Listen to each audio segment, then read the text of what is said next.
Excellent. Well, we're in the furnace in Swindon, and I'm privileged to be talking with Luke from Dead Leg Waiting. How are you doing? I'm doing well, thanks. How are you? Yeah, not bad. Well, really welcome home, because really this is really sort of where it all began. You guys sort of took to the stage here quite a few times now. Yeah, I mean, this is obviously our hometown. We've obviously been very, very lucky to have such a sort of warm fan base here. Every time we come back, every time we've been here, and I mean, they pretty much are the reason why the initial reason why we've had any sort of success was because our local fan base kind of just carried us through there. They like always supported us and told their friends, and they told their friends, and obviously that's how it kind of all started off. But yeah, they've been great to us. So. Was that the reason behind the first video, which obviously was launched all the way across Skurs, Kerrang, and they were obviously being Days of Gone? Yeah. I mean, that was pretty much why we wanted it. We wanted to do a live video, and we were like, well, it would be better than where it all began. So I mean, we obviously put on this a free show here. We had some band supporting as well, and we just put on a big show, and it was packed out, but it was absolutely crazy. And it was just really nice to kind of get that sort of homegrown element from it as well, and I think it shows in the video. Yeah, it certainly does come across, because it's not just a colour video. It goes into the depths of black and white, and then it all pans around to the crowd are involved in the actual video as well, which is quite unique. Well, it's just it's just as much about them as it is us, really. So I mean, it's without them, we are just a band performing to an empty room, so it's not half as interesting.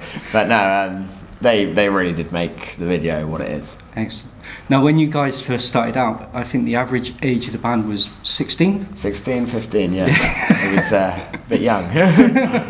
So you've really grown, as well through obviously your knowledge, your skills and stuff like that. Do you find, obviously, now that it's all there, it's all like the Dead Leg Waiting have reached that sort of the level which you know you're going to progress on? Yeah, I mean, I think especially in the stuff we're writing now, we've managed to find out what our sound was. I mean, I think all the way through We Rise and a lot of Almost Heaven as well was just us kind of trying to find out what we want to sound like, what works, I mean, obviously bouncing off each other. Like with what we're doing now, we're pretty much, we've got a whole new way of writing, so this seems to be working better than anything we've done before.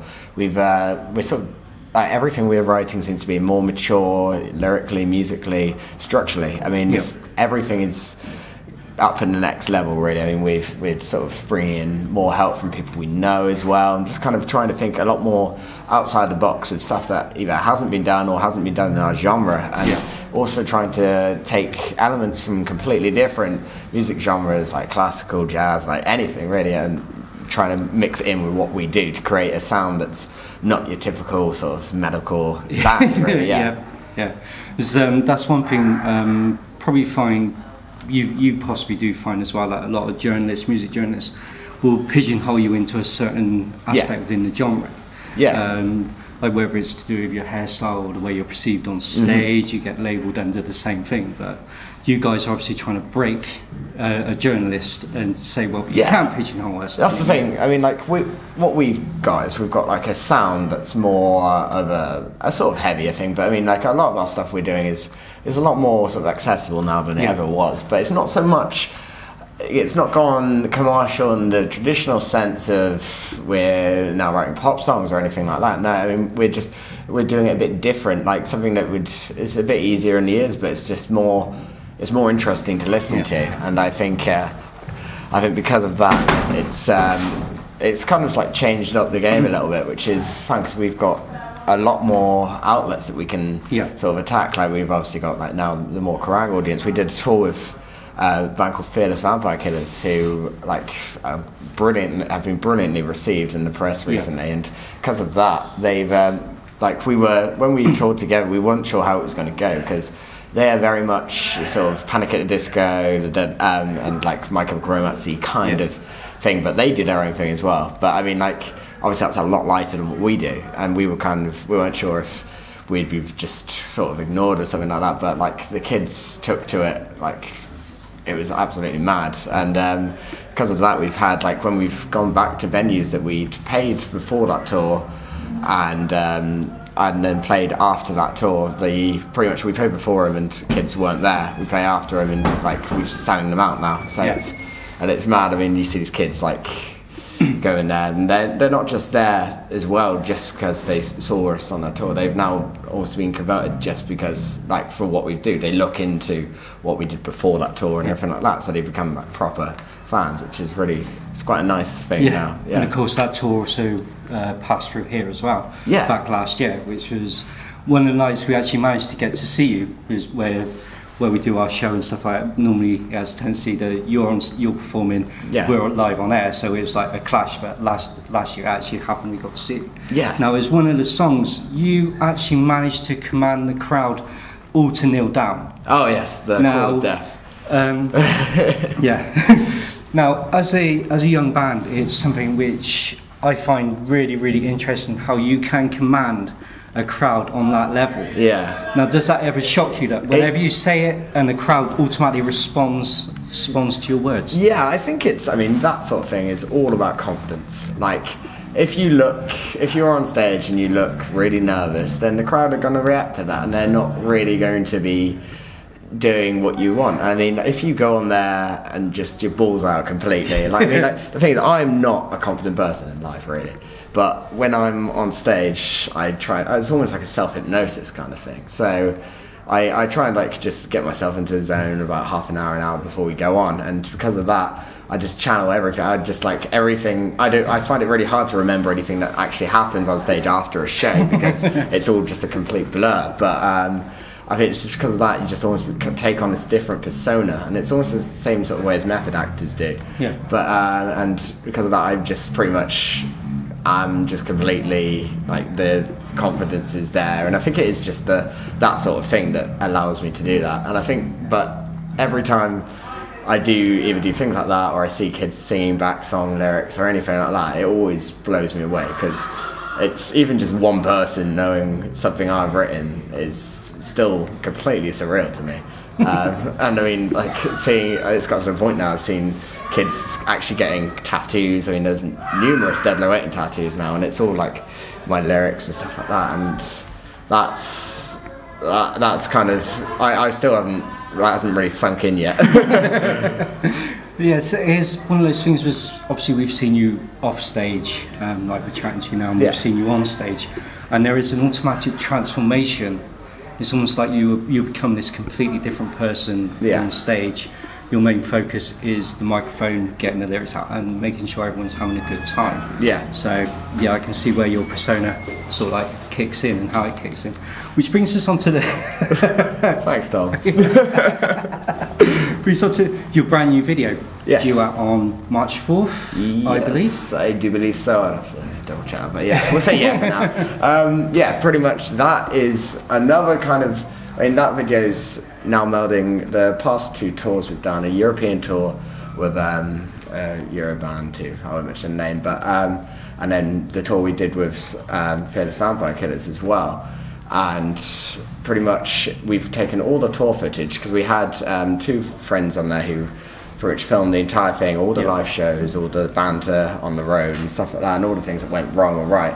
And then we just put that all into a video mixed with, like, obviously the track and other sort of stuff we've done recently, and it's quite a fast moving sort of powerful video really, but like it's a bit more than just the live show that we did at the Days On Gone. It's more of, you get a sort of an idea of what it's like to be on tour and have to just obviously spend day after day in a van and just like every day at another show. But I mean, obviously we love what we do, but you get a sort of an idea of what it's actually like to be for us. Yeah, so it's almost like a diary. Yeah, it is. I mean, visual diary. I think we're going to release an actual tour diary soon after as well. It's being made at the moment, and that will actually have obviously all the audio from the actual shots, so we'll have like some interviews in there and just some general band stuff. Whereas obviously with the music video, it's just the track playing over the top. So it's going to be interesting. Excellent. And then obviously your single comes out on 13th of April, followed by the EP in May. Yes, it's a strange one actually. The single and the video are two different songs. Right. It's not the single is for a song called Roses Are Grey, which we've had the sort of chance to try out live quite a few times. It's always gone down really well, and the video is for a song called The Blind Preacher. So it was kind of like a mix-up, because obviously we were initially going to release Roses Are Grey as a video song, and we had a video for that. We recorded it, but because of what happened with Rising Records, I won't go into complete detail about that, because of that the video got delayed for months, and we ended up not ever releasing it. So we kind of had to do something, so we made obviously this other video for Blind Preacher, and decided to still release Roses Are Grey as it was our sort of leading single as the single. Excellent.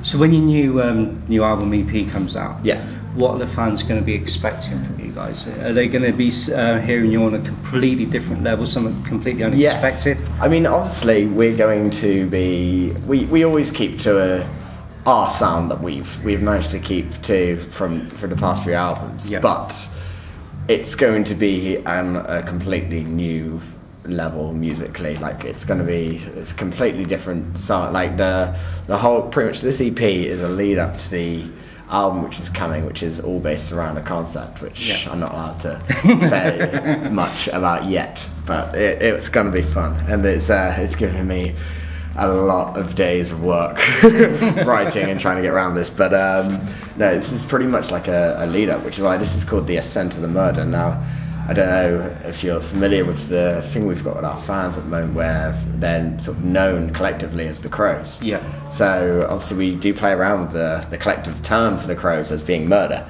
So it's kind of like, for us, it's the ascent of not just us, but everybody who has followed us, has followed what we stand for, what we do, and it's pretty much, it's all of us together. It's never just about the five of us, it's about everybody who wants to be a part of our family, which I think is brilliant. That's really cool. Yeah. Now when it comes to writing, what inspires you to put pen to paper? Is it day-to-day activities, or is it something which you may read or see in the news happening out on the streets? Well, for this most recently, I mean, like I'll say for example, The Blind Preacher is pretty much about prejudice, and it's there's a lead line in it which is, would you cast out your loved ones if there was something different about them, which was sort of spurned on from a few things. One, I was actually just wandering through town one day, and I was just approached by this avid preacher who was saying like I was going to hell for how I dressed and stuff like that. And it sort of made me think, like, why would you, like, I mean, fair enough, I have no problem with anybody who believes whatever they want to believe. Yeah. But when they try and force it upon somebody else, that's when I think it's completely wrong. Yeah. And I think it's even worse when you get families. I mean, a lot of that was spurned from the fact I read a lot of articles of families who have had either like a gay son or daughter, and because they're deeply religious, have actually just completely disowned them. And I think that is the most disgusting thing that a parent can do. Like, there's nothing wrong with, no matter what your child is like, whether they dress differently, they have a disability, they're gay or whatever, that you should still love them for who they are. And I think, like, that's kind of what pushed me from behind that song. That, as well as the fact that I've known like so many people who've got through been like really hurt by abuse and bullying at schools. Yep. And I mean, a lot of it touches on that as well, because I've known people who've ended up killing themselves due to abuse, and schools just don't do anything about it because they don't know it's there, because obviously the kids don't want to say anything, and if the kids say something then the schools just put them into a confrontation with the bully. It just makes it worse because they don't understand how to deal with these things. So it's kind of, it's our way of trying to help kids in different aspects of life and trying to just get what we feel about stuff out through our music. Yeah. So yeah, that's really cool. Yeah, it's all like along the lines of what Sophie Lancaster Foundation is. Yes, we're all massive supporters of. I do have my. Oh, it got broken the other day. Oh no, it didn't. There it is. I had two. One of them got snapped the other day. I used to wear two. But yeah, no, we're massive supporters of the Sophie Lancaster Foundation. I think it's probably one of the most worthy charities that I've come across, and if I ever get a chance to do something for charity raising, which I'm hoping to do soon, it's going to all be going to them as well. Excellent, absolutely brilliant. One of the things obviously we've noticed is you guys have done a lot of touring.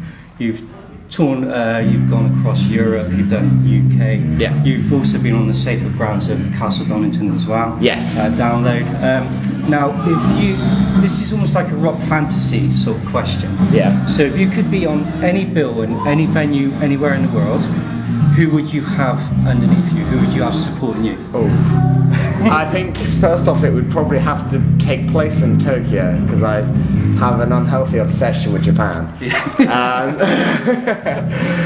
And who would have on it? I don't really know. I mean, I think, as almost cliche as it is, I've been really influenced by Gerard Way of My Chemical Romance. Now, as much as it's kind of a controversial thing from a metal band point of view, you're supposed to hate My Chemical Romance, which I always think is a bit silly, because if they were as bad as people say, then they wouldn't have really got where they are. Yeah. I don't think any band would have. I mean, they are good at what they do, whether people like it or not. But yeah, so I think it would probably have to be them. And then I think another influence, well, one of my other biggest influences was Alice Cooper, who was obviously one of my old school influences. My mum used to love Alice Cooper. And I was always kind of like influenced by his style, his look and everything throughout the years. And I think his showmanship, I've managed to see him 4 times now, and his showmanship is, he's the sort of granddaddy of sort of theatrical rock, which is what we try to bring to a more metal side of things. But yeah, he does it very well. So I think it would have to be them. It would be the most weird, unsellable lineup ever. And it would be something else, like, I don't know, probably some sort of classical musician like Yurima, or probably Yoshiki from Japan. It'd be just some really strange lineup that nobody would know the bands about me, but I'd be happy. Excellent. Well, I'll tell you what, it's been absolutely brilliant. Thanks for taking time out and chat with us today. One more question. There were some photographs that appeared on, obviously, your Facebook page when you guys went to Comic-Con. Yes. Now, how did that one come about? Oh, right. Yes, actually, I'm glad you mentioned it. We have, for the past 2 years, been working on this comic, and it was made, well, the concept of it happened about 2 years ago, and we went through a lot of work, we made it, and then we put it forward to the record label, and they were like, no, we don't want to fund it. So obviously we had to put a hold on it, and because of that, we've never been able to really touch on it until now, where we've managed to part ways from the label. And because of that, we've then gone back, we've re-edited it, we've like jigged it with new stuff that we've done since then, and we've got a whole massive story lined up. It's just, this is the first issue, and it's all based on the success of that. So if that does well, we'll have more money, more time to put together to do more and more and more, which we've got the material we really want to do. So, and it has done massively well. But pretty much, after a few months of reworking on it and actually getting to print status, we were discussing like how to kind of have the most impact about dropping it. I mean, like, you can just put it on your merch store and it'll sell maybe a few hundred or something. But what we managed to do is actually contact the guys from MCM Comic Con, which were like, we were really surprised, because we were expecting them to come back and go, yeah, you can have a stall, but it'll be a fair few £1,000, and we'd be like, oh, sorry. But they were actually really happy to do it on a mutual agreement, whereas we do a presentation there, and then they kind of, obviously they get the publicity off that, and then they allow us to sell our stuff there, which went down so much better than I expected. We got them. We were pretty much signing from 12 to 4:30 p.m. and it was non-stop. And there was just, we had different people dressed up as different characters coming over. There was one guy dressed up as one of the Planet of the Apes, and he came on like Tom's drum kit, started playing. It was a really great time, and because like I'm a massive comic fan, so for me this was literally a dream to be a guest at MCM Comic Con, which is one of the UK's most renowned comic cons. Excellent. Yeah, it was great. That's really good. So thank you so much for taking time out. I know you've got a few things you've got to do, get ready for this evening. But we are really looking forward to seeing the brand new video, and obviously hearing the new material as well when it comes out.